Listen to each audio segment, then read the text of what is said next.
With every pound of tea we buy, a portion of the money is directed to a workers' council, which decides how the money will be spent.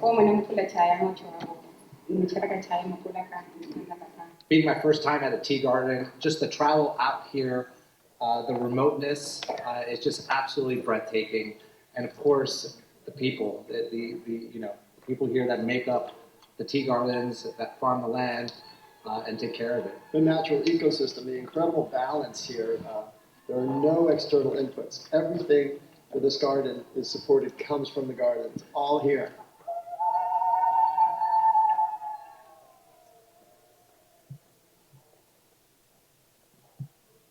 So I'd like to invite Seth Goldman up to the DC Startup Week stage to join me in a conversation around how do you build a blueprint for a purposeful startup.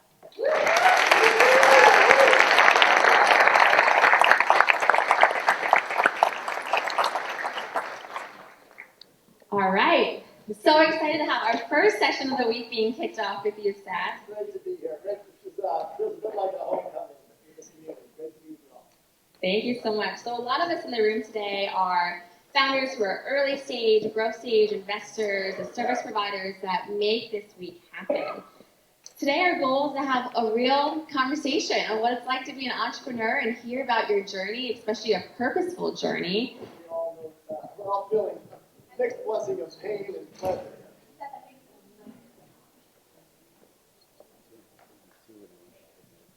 There we go. I think anyone who's a real entrepreneur knows we all feel a great deal of pain and pleasure at the same time. So maybe you could start and tell us a little bit about your story, how you got started.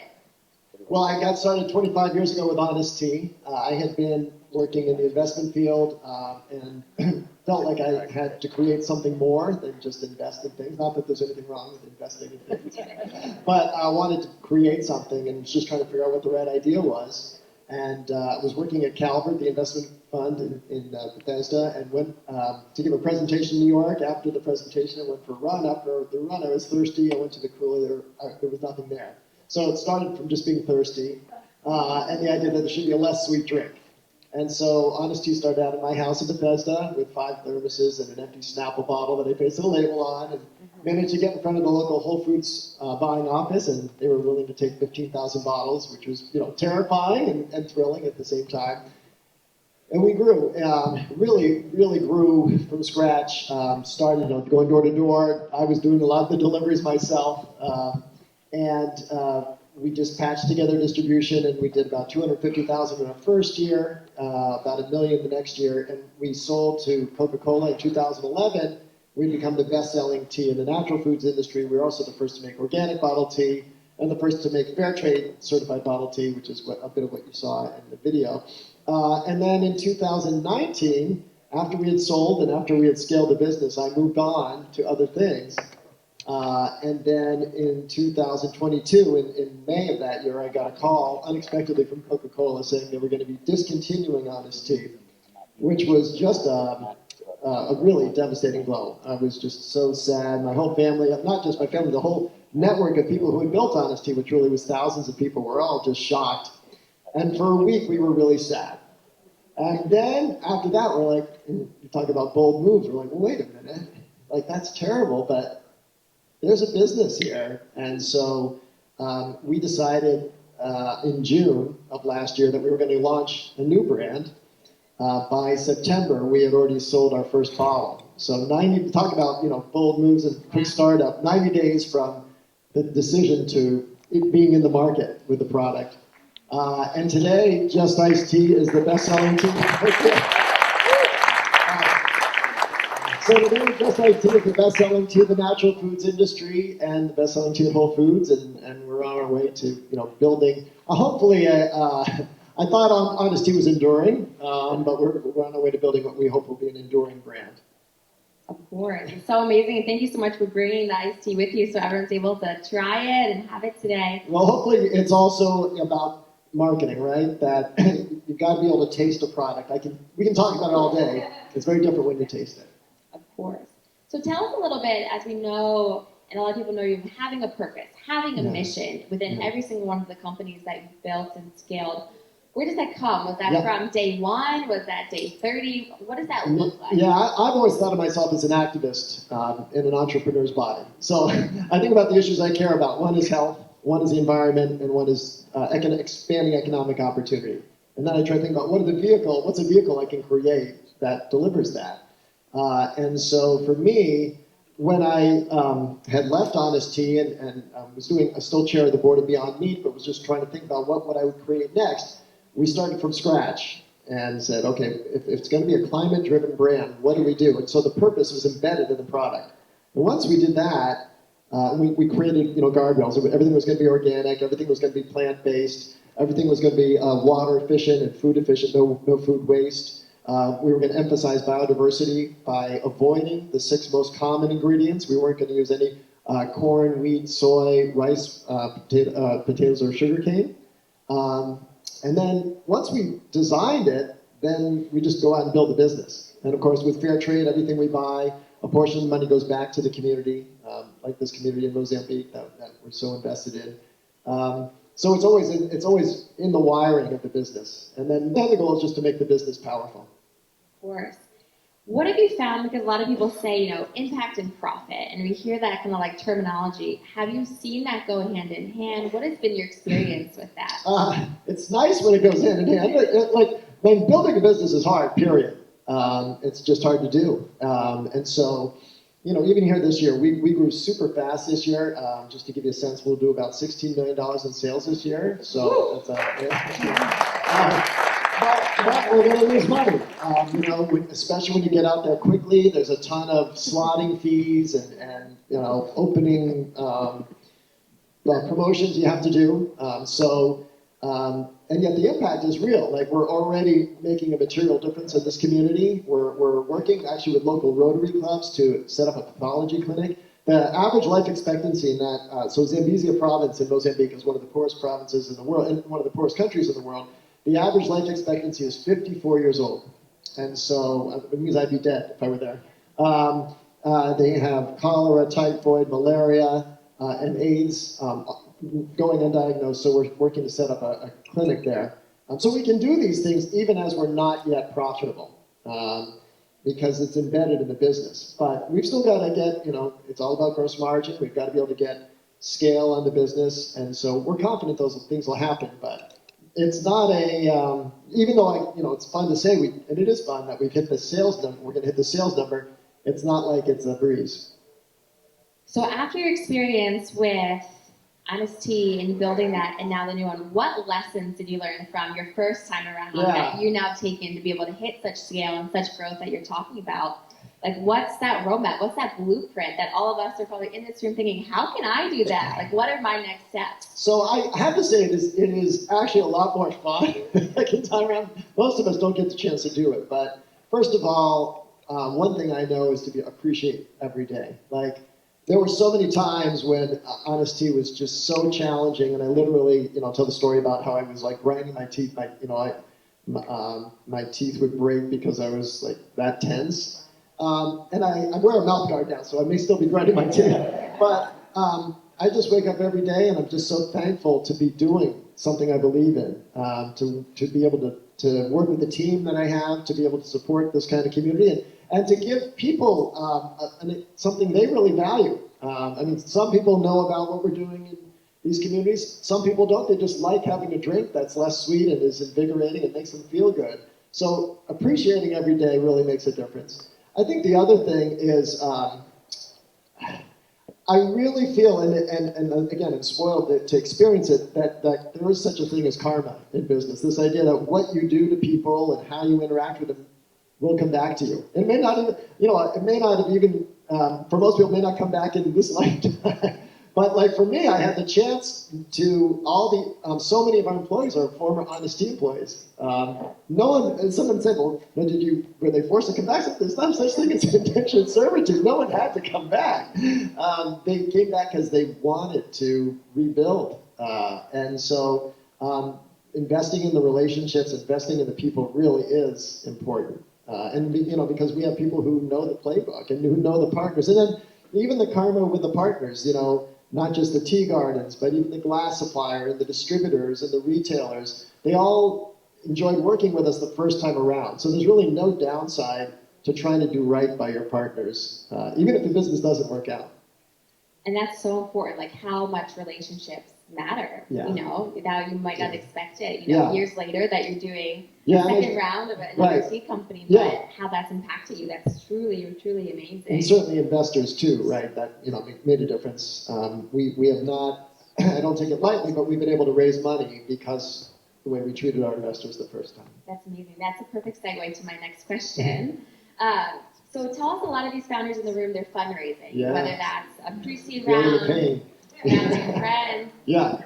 When you're fundraising, any typical advice, especially when you're a mission-oriented organization, like how do you find investors that align with you, and how do you keep that as a part of your mission? Like, have you felt pressure from investors to switch that, change things up with keeping that purpose?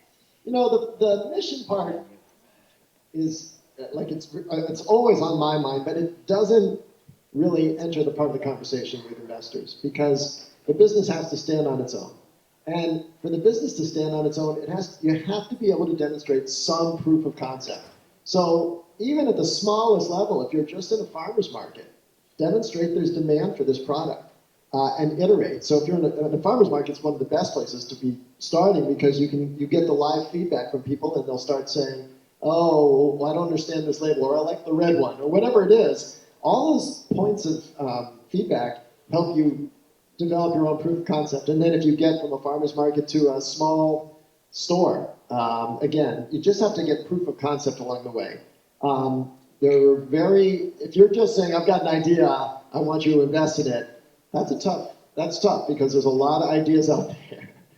So always look for data points you can show as this is something that's worth investing in and expanding.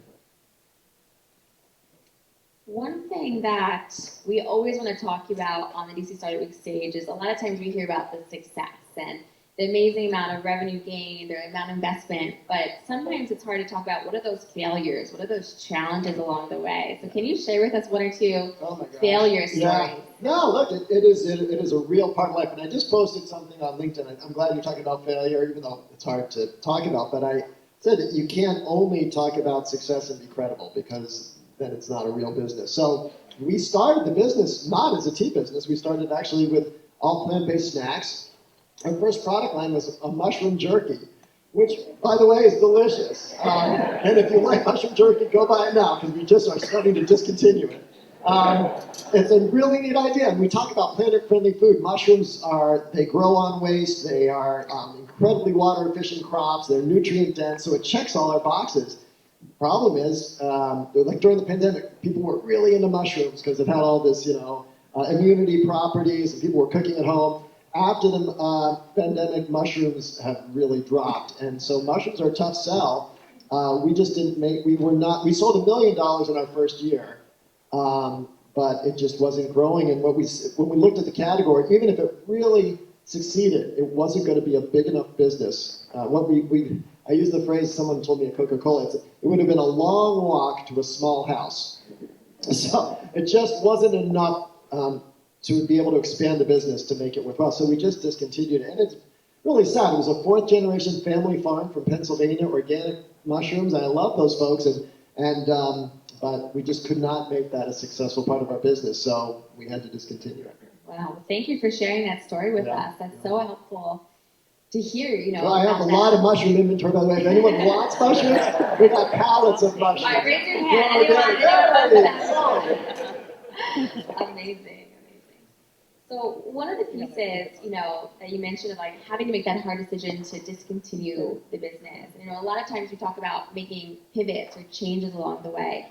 With any of the other companies as a serial entrepreneur, have you done any other pivots or other changes that you thought maybe this would work and then how to do a complete turn? Yeah, well, obviously this is perhaps the most, we were a snack food company 18 months ago and today we're a tea company. So that's a pretty big pivot. And, the conversation I had with investors who were supportive of the move, but I said, you didn't invest in a mushroom company, right? You invested in a group of people who are looking to capitalize on opportunities in the health and wellness space. That's a pretty broad charter. If I just said it was a mushroom company, we would have been out of business. So that's what we want. another one we look at is with Beyond Meat, where I'm chair of the board and had been executive chairman for 5 years. And that's been a challenge the past few years. Consumers have really, or I will say, there's been a narrative put out that really creates a negative aura around plant-based protein, which is kind of absurd even to think that that's the case, but it is. And so we have to think about how do we pivot, how do we change the marketing, how do we change the products to make sure those kind of criticisms aren't valid or believable. So how do you do that? What's that strategy? What's that marketing?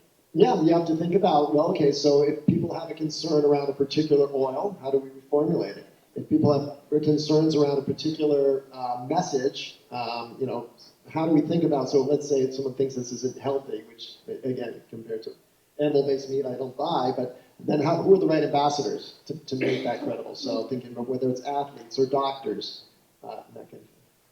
So it's building additional people that can spread the word and spread your messaging. Yeah, you always have to be nimble. I think the biggest mistake any business will make is just assuming they've got the right formula. Now we just got to go, you've always got to be iterating and listening and evolving. So one piece I want to go back to that you said is that when you were building the team at Honest Tea, and then now with your new company, how many of those employees transitioned over to you?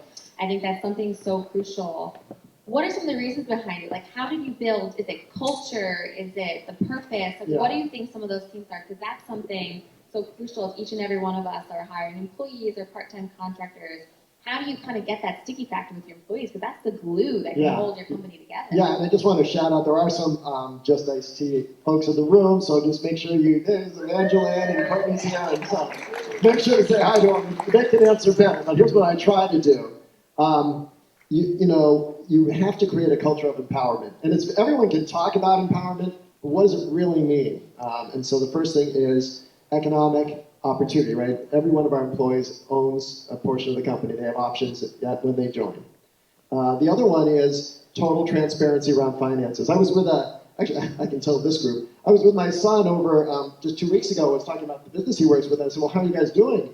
What's the sales? He said, I don't know. How can you not know? And so everyone in our company knows not just the monthly sales, but losses, profit, gross margin, and obviously transparency around our financing too.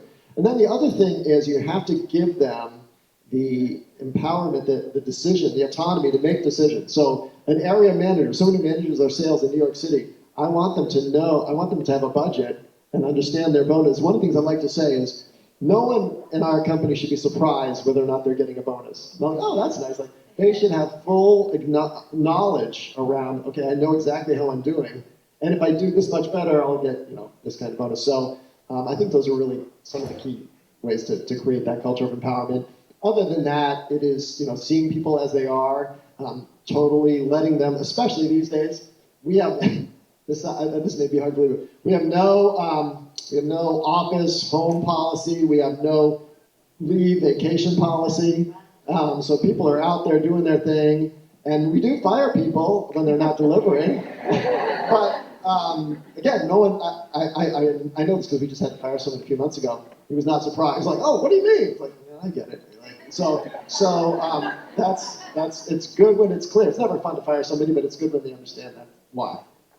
That's amazing. I love that. A culture of empowerment. That's definitely something to remember. So I want to do a couple rapid fire type questions of advice and tidbits.